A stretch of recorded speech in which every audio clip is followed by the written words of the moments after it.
kok ini apa kok? Loh, kok ada kain kafan katanya. Nah, itu punya saya bilang. Loh, kok belum udah beli? Ini persiapan mama saya sama saya beli dua boy ya. Saya secuil pun tidak ada rasa takut. Ini maksudnya bukan sombong loh ya. Ya artinya apa? Bukan takut karena saya sangat meyakini iman saya.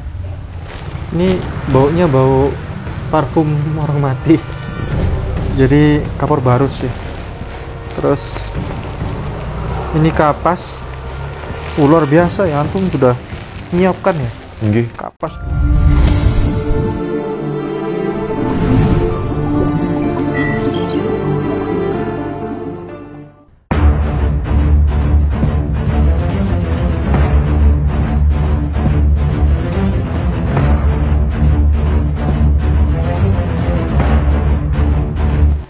A'udzubillahi minasyaitonirrajim. Bismillahirrahmanirrahim. Assalamualaikum warahmatullahi wabarakatuh. Alhamdulillahi wa kafa. Wassalatu wassalamu ala nabiyil mustafa wa ala alihi wa ashabihi as-sidqi wal wafa. Asyhadu an la ilaha illallah wahdahu la syarikalah wa asyhadu anna Muhammadan abduhu wa rasuluh. La nabiyya ba'da. Allahumma salli wa sallim wa barik ala Sayyidina Muhammad wa ala alihi wa ashabi ajma'in. Amma ba'd. Hadirin yang kami muliakan para penonton, pada malam hari ini, bagi siapapun yang rindu akan kangen tentang kabar terbaru dari Tuan Guru Koko Agustan, bagaimana kabar beliau, alhamdulillah pada malam hari ini kami silaturahim rame-rame di sini bersama Pak Haji Ati, ada Ananda saudara kami Stefanus Hanzan. Begini, di sini itu kondisinya pada sakit semua. Istri beliau sakit, habis operasi juga. Sekarang kondisi secara fisik ya semakin menurun dan drastis ya. Kalau secara fisik sangat kurus. Kemudian beliau Tuan Guru Koko Agustan ini sakit juga, stroke, masih belum bisa sehat. Namun semangatnya itu tetap terus terjaga. Dan katanya tadi beliau saya tanya terkait keimanan itu bagaimana beliau. Saya sekalipun tidak bergeming, saya sekalipun tidak akan mundur dari Islam, dari iman Islam. Alhamdulillah.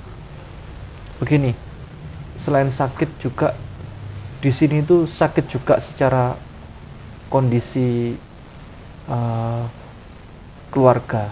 Jadi yang kasus terbaru, jadi putri beliau yang kemarin sudah kami sampaikan di pemberitaan sebelumnya, bahwa ada kasus pencabulan yang dilakukan oleh seorang pendeta kepada putri beliau. Dan ini mungkin mohon dibantu Tuan Guru untuk dijelaskan secara detail agar masyarakat tahu siapa pelakunya dan bagaimana runtutan persoalannya dan bagaimana. Alhamdulillah sudah dilaporkan ke Polda nih, sama jenengan. Siap. Sudah dilaporkan ke Polda, sudah visum. Sudah visum, sudah. Ya ini mohon doanya kepada seluruh umat muslim. Ya. Mudah-mudahan dengan penambahan saksi yang ada, Ya. sebetulnya juga sudah cukup. Cuma pihak penyidik menyarankan jika bisa ditambahkan biar istilahnya mantap gitu loh ya, mantap dan tidak bertele-tele gitu, seperti itu. Ya ini alhamdulillah, insya Allah dalam waktu dekat ini kita akan menambah saksi-saksi untuk memperkuat fakta realita di lapangan, seperti itu sih. Ya. Kemudian begini, masyarakat hingga saat ini itu sebenarnya masih belum seberapa tahu apa sih gitu. Permasalahan ini apa sebenarnya, karena betul. Yang lalu itu kan masih keep ya, masih betul keep, betul begitu. Baik, Saya buka dulu dengan salam. Assalamualaikum warahmatullahi wabarakatuh. Waalaikumsalam. Alhamdulillahirabbil alamin. Allahumma sholli ala nabiyyina Muhammad wa ala alihi wa ashabihi ajma'in amma ba'du. Sekali lagi saya terima kasih saya ucapkan kepada Yai Ipung yang untuk kesekian kalinya kesini ya, dengan bersusah payah. Ini satu penghargaan yang begitu luar biasa, yang apresiasi lah. Oleh karena itu, karena saya tahu ini kan jauh ya dari Malang ke sini kan, perlu niat, bukan hanya niat. Untuk mewujudkan niat ini kan nggak gampang gitu loh saudara ya. Makanya tadi Yai dari siang udah saya tunggu, Alhamdulillah. udah saya siapin ini karena antum kan dari jauh nih ya, saya masak nunggu aja nggak mau saya, makanya saya cerita sama si Rian kan, yang ini ada sahabat mau datang, bersih ini yang di dalam udah nggak bisa ya kan, kita di luar aja lebih nyaman karena di dalam kan saya pakai untuk tidur ya sama istri saya kan ya, jadi nggak memungkinkan lah gitu kan. Pasang ini ada buka-buka di lemari kan, ada ini, terus Sirian ada, kok ini apa kok? Loh, kok ada kain kafan katanya. Nah, itu punya saya bilang. Loh, kok belum udah beli? Ini persiapan mama saya sama saya beli 2. Kain kafan ada tadi, bersih ini. Ya, itu buat saya sampai dia ya, masya Allah, maksudnya. Ya, tolong ambilkan mana kain kafannya itu di bangsat. Ayan, ambilin dulu ya kain kafannya, minta tolong. Jadi ini persiapan saya dengan orang tua saya. Sekali lagi saya tadi ngomong sama Yai Ipung sama Pak Haji. Ya, saya secuil pun tidak ada rasa takut. Ini maksudnya bukan sombong loh ya. Ya, artinya apa? Bukan takut, karena saya sangat meyakini iman saya bahwa Islamlah kebenaran dan wala tamutunna illa wa antum muslimin, itu saya pegang gitu ya. Jadi tidak ada keraguan sedikit pun di dalam hati saya tentang kematian itu sendiri. Apa ini yang mau ditakutkan? Allah sudah jamin agama yang diridhoi oleh Allah hanya Islam, dan dikatakan hendaklah engkau mati dalam keadaan Islam. Udah selesai apanya. Kemarin katanya rasa tercekik begitu. Iya, beberapa hari sih yang lalu sih merasakan apa ya, saya kan juga melihat di YouTube itu kan orang-orang yang kondisi sakaratul maut kan, itu kan posisi begini, itu kalau menjelang acara ini udah ngunci. Bismillah ya, saya nggak sombong, sekali lagi bukan saya riak menyombongkan, saya ini hanya kotoran di hadapan Allah ya. Cuma ketika itu datang ya saya udah siap, artinya begini, ya Allah, kalau ini hariku ajalku, hamba siap ya, istilahnya cabutlah hari ini. Saya nggak ada gentar, tidak ada saudara, tidak ada. Sekali lagi apa yang saya sampaikan ini bukan saya sombong di hadapan Allah, tidak ya.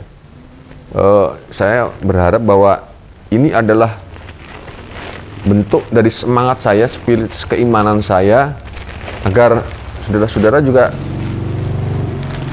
bisa lebih gitu loh ya.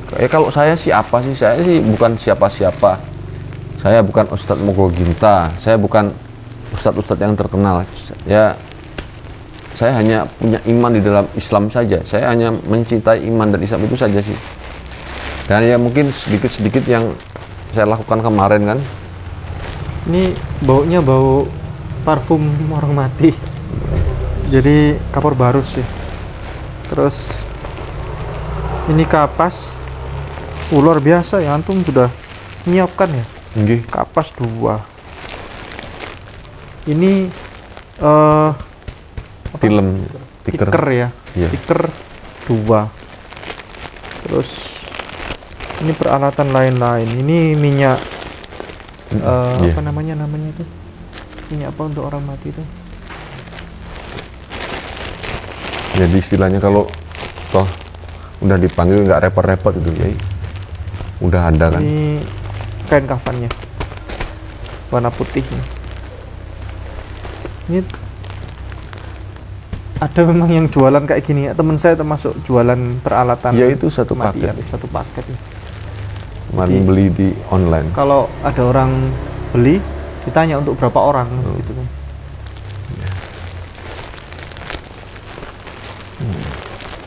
Kenapa antum persiapan kayak gini?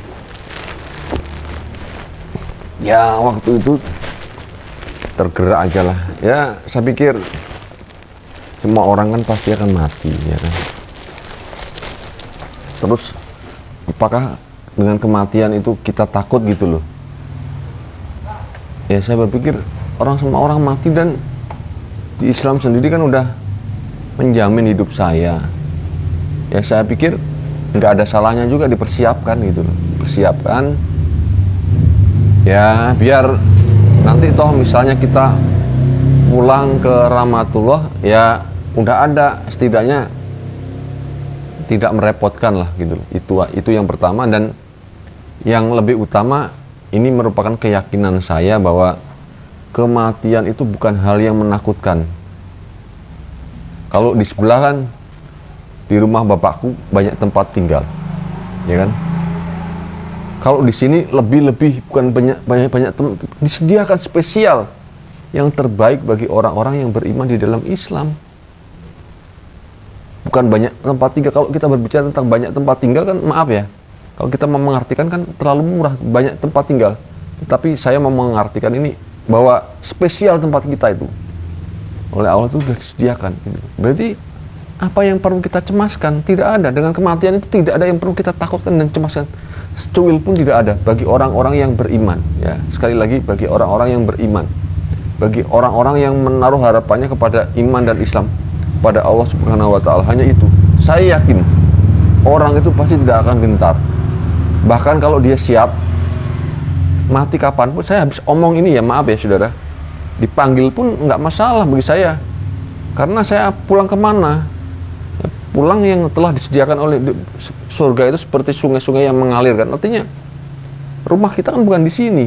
Keindahan yang Allah sediakan, kita ini kan hanya mampir minum. Ngapain kita mau takut dan lain sebagainya kan? Nggak ada gitu. Itu yang saya rasakan sekarang, walaupun saya sendiri ya punya sakit cukup, sebetulnya gini ya, ini cukup parah, udah cukup parah Pak Haji. Karena kan dengan kontrol beberapa kali kan, kalau fungsi jantung saya ini kan udah mulai berturun-turun kan. Jadi saya makan itu maaf kadang ya bisa setengah jam kalau pas kambuh gitu.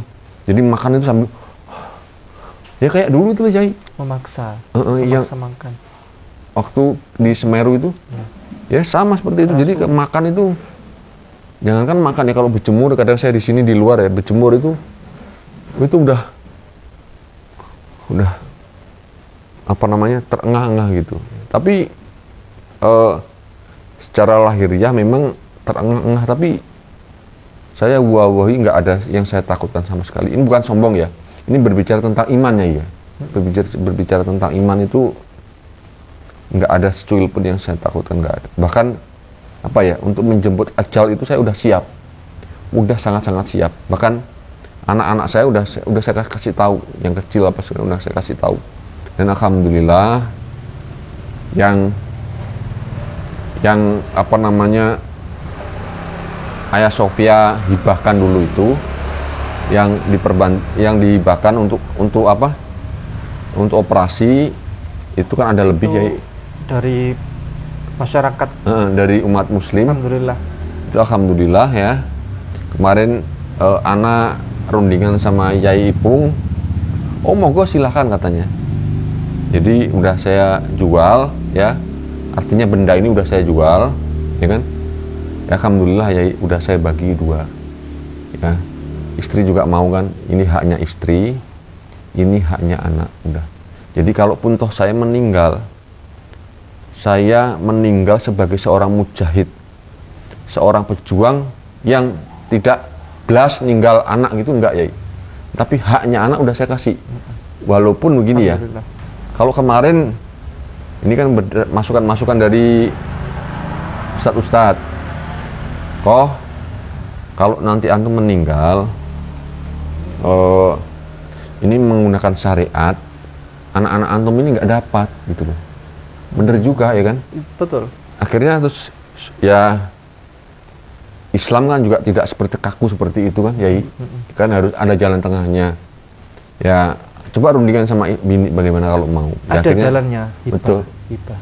Hibah, ya itu. Akhirnya solusinya itu tadi. Kita jual, kita bagi. Gitu. Ya alhamdulillah kemarin sama Yai Ipung, oh monggo itu hak antum itu udah. Gimana baiknya antum. Ya itu kan memang hibah ya hibah, dan ya dari awal juga seluruhnya saya udah komunikasi juga sama Yai Ipung yang mengusahakan mengupayakan semuanya begitu ya. Alhamdulillah udah clear. Jadi kalaupun toh saya nanti nggak ada, ya anak-anak itu udah punya haknya masing-masing. Ya alhamdulillah ya, istilahnya itu kan di daerah ya, buat sekolah insya Allah sampai kuliah pun cukup itu. Ya artinya gini, saya sebagai seorang muslim, saya sangat bertanggung jawab atas keluarga dan anak-anak saya. Bahkan maaf ya, kalau sekarang ini kalau secara kedokteran melihat ini nggak lama gitu, nggak lama ya, masih memikirkan gitu ya. Ya ini yang membuat saya maaf, saya juga bangga gitu ya. Nggak seperti orang-orang itu ya, ninggal gelanggang colong pelayu ya. Udah gue kan udah nggak bisa apa-apa, udah gue mati aja lah, nggak mikir yang lain-lain. Ya alhamdulillah, inilah mental yang Allah ajarkan kepada Islam, mental yang Allah berikan kepada saya. Saya tidak seperti itu, saudara. Ya bukan saya tidak seperti itu, ini semua karena Allah ya. Jadi perjuangan demi perjuangan di akhir mungkin hidup saya masih berjuang untuk bagaimana anak ini begini begitu ya. Bahkan sampai saat ini dengan kasus yang terjadi ini, ya kalau Allah tambahkan ya alhamdulillah sampai selesai ini Yai, sampai ketok palu cetes, vonis ya kan, si DS ini masuk bui ya alhamdulillah. Kalau toh enggak ya enggak masalah. Tapi yang jelas begini, bahwa sebentar Tuan Guru, mohon dibantu sebelum masuk ke arah sana, dibantu diceritakan ada apa sih sesungguhnya awalnya, kronologinya bagaimana? Jadi begini saudaraku yang dirahmati oleh Allah. Jadi DS ini kan bukan orang luar. DS itu masih family dari mantan saya. DS ini pendeta. Pendeta, betul. Jadi punya gereja. Punya gereja rumah lah ya. DS ini satu angkatan dengan saya di seminari GPPS ya, catat ya GPPS ya. Itu satu seminari sama saya, cuma dia kakak kelas. Kalau umur sama ya, dia masuk duluan. Saya ini setelah berapa tahun lah baru saya kan. Yang lalu Ustadz Kainama juga tanya ke saya, DS siapa DS? Terus saya jawab, kurang lebih inilah namanya. Kata dia, kaget beliau. Itu kan adik tingkat. Saya kenal katanya, saya kenal adik tingkat. Ya kalau S1-nya saya nggak tahu sih ya. Mungkin juga bisa jadi satu STT dengan Ustadz K kan. Bisa jadi. Soalnya memang dulu dia itu non gelar. Sama kayak saya non gelar. Sekolah Alkitab Surabaya itu non gelar. Jadi kalau mau ambil itu tambah SKS. Sekolah yang pernah diikuti itu dikasih nilai 120. Ya. Berarti tambah 60, 160 SKS kan? Ya. Nah, baru dapat S1 seperti itu. Nah, kemudian Pak Pendeta DS ini apa yang dilakukan? Jadi begini ya, saudaraku yang saya naudzubillahi min dzalik ya. Saya nggak pernah nyangka. Karena saya berkumpul sama dia cukup lama. Saya waktu ke Bandung ya, tahun 2012 itu pernah sama DS inilah ya, gitu. Dan ceritanya pernah tinggal di pernah tinggal. Jadi saya 2012 ini kan belajar sama seorang tokoh lah ya di situ, dan mantan ini sebetulnya udah mau hijrah juga, Jai. Mau masuk Islam juga? Mau masuk Islam, karena kita kan Antum ajak juga masuk Islam waktu itu? Ya waktu itu Mau dia? gini ya, sebetulnya udah mau dia, karena secara nalar, secara logika kena gitu. Islam Kena, masuk akal. masuk akal. Terus tentang ketuhanan Yesus kan berat juga kan untuk dipertanggungjawabkan kan. Udah mau gitu ya. Cuma sekali lagi si Mr. D ini, dia ini terlalu kuat poligaminya. Artinya begini, poligami yang tidak dipertanggungjawabkan. Bojone wakeh yai. Iya. Ya, tiap ke kantor ya, saya dulu kan dipasrahin kantor di Buah Batu itu, saya yang handle.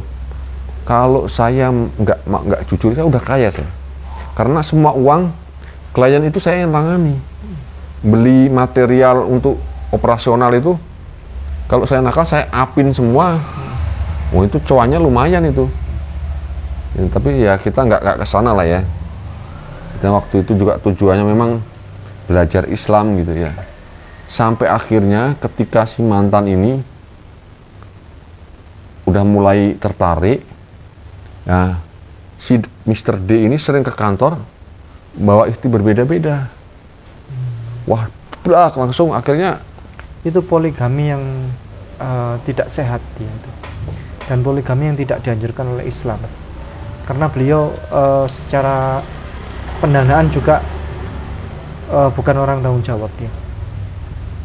akhirnya begini, si mantan ngomong, oh lu mau masuk Islam, mau poligami gitu. Terus akhirnya dia udah apa ya, karena melihat itu udah seleranya udah mulai menurun. Terus akhirnya jadi nggak mau. Ya ini pesan saya ya maaf sekali lagi, saya tetap menghargai apa itu sunnah ya, sunnah Rasul. Tapi tolonglah ya bagi kaum pria ini, karena begini saudara-saudara, antum yang melakukan, kalau yang dituduh antum teh nggak apa-apa. Persoalannya setiap orang Islam, oknum yang melakukan itu yang dituduh agamanya, bukan kalian, bukan. Jadi maksud saya, monggo silahkan kalau memang mampu bisa, tapi aturan tuh gunakan dengan sungguh-sungguh, jangan apa ya, sebagai kedok saja gitu loh. Kedok sunnah, enggak Pak Haji. Betul, hanya untuk mengesahkan perbuatan Pak Haji. Mengesahkan perbuatan, ya itu juga Mr. D itu juga sama Pak Haji. Yai 4 ya, tendang 1, isi 1, bosen tendang 1 gitu terus. Jadi ini kan sekali lagi mohon maaf, ini kan memalukan. Ini oknum yang melakukan, tapi yang kena pasti imannya, Islamnya, enggak bakal lari dari itu. Makanya yang kerjakan ini dulu saya bilang, Kang, tolong kerjakan yang baik, bla bla bla bla bla. Antum di mana-mana pun yang jujur, yang baik, kerja jangan begini-begini. Kenapa? Kalau antum nggak baik, yang dituduh bukan antum, agama antum. Itu pasti dah, saya bilang gitu. Oke, baik, kita kembali ke DS tadi ya. Jadi saya sama Mr. D tadi yang poligami tadi, ya waktu itu anak kedua kami mengandung, hamil anak yang kedua Pak Haji, yang Injilia itu. Nah, kenapa saya namakan Injilia? Karena waktu itu kami udah di ujung tanduk juga, udah mau pisah gitu loh. Makanya namanya anak ini Injil kan, memberi pencerahan kan, memberi tuntunan gitu. Masuk Islam waktu itu. Iya, waktu itu teh sudah. Waktu itu sudah, cuma ya mantan diajak ke sana nggak mau. Kita ya sempat bingung lah ya, dilema lah ya, gimana ini. Tapi masih juga apa namanya, sempat ini, bukan sempat lah, artinya ya kita masih berislam lah gitu. Cuma memang ya ini nanti dipotong aja lah ya. Cuma memang waktu itu sempat juga dikasih pelayanan, jadi sempat depresi juga saya. Ya kan, makanya bingung saya antara haleluya dan Allahu Akbar ini apa ya, nggak jauh dari bibir gitu. Yang dikasih pelayanan siapa? si DS. Si DS kan belum tahu kan. Jadi kita kan menutupi itu kan waktu itu. Sebentar. Pak Pendeta DS ngasih pelayanan kepada Saya. Kan kita kan nggak ngaku waktu itu kan. Jadi memang waktu itu kepepet. Mantan juga nggak mau di kantor karena dia udah ternyata begini tuh maunya itu begini. Jadi tuduhan itu udah di statementkan dengan pikirannya kalau saya mau poligami lagi gitu. Nah akhirnya ya sempat di situ, terus ya itu deh berseri sebetulnya. Sempat itu dikasih pelayanan, sempat sih saya ikut sih karena kita kan tinggal di sana ya, sedangkan makan dikasih ya kan, makan dikasih ya, dia kalau ada berkah juga bagi-bagi sama kita kan, jadi dilema. Sampai akhirnya memang satu saat saya keluar ngekos sendiri ya, baru itu udah lepas sama mereka. Sampai akhirnya terus ini pisah sama mereka dan Sahadat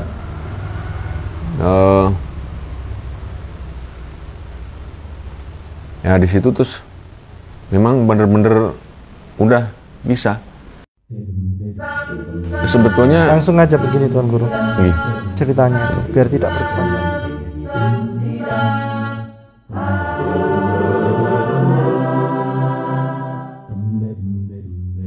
Kayo syukuran karawa subete no mono mo dare ka suku takaku dare demo dekinai keredo Allah shika suku renai no wa hagito wa nata Hagito wa nata de sore o sore yo dekinai no kami